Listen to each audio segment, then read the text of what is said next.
It probably would barely show up. There's a chance you'd have to, with a photocopier, you fiddle with that, lightness, darkness, contrast button. I might push it one towards the lighter to make sure that it gets whited out.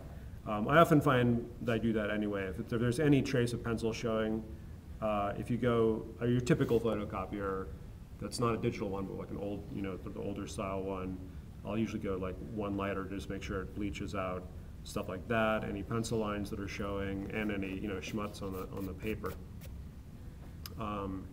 With the scanner, it's no problem. It will probably show up, but there are a couple things. There's a basic thing in chapter 14 of the book, a basic technique for scanning and cleaning it up so that all this kind of stuff you can control a bit.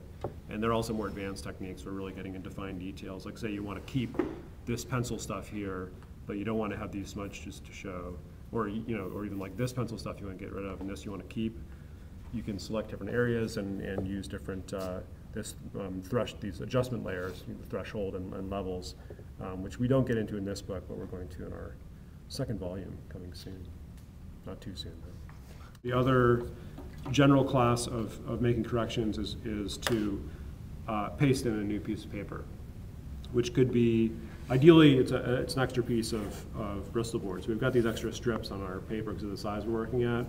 So if you want to, the most common problem is like you botch the lettering, the inking and lettering in a word balloon. Just redo it, kind of measure the size either exactly or eyeball it, redo the lettering, cut it out with an X-Acto knife and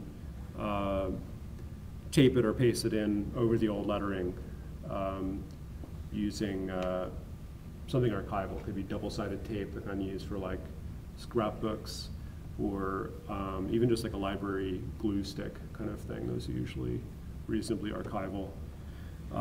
You can do that for individual words, for entire word balloons. You can do it for, you can replace a whole panel that way, or even parts of panel.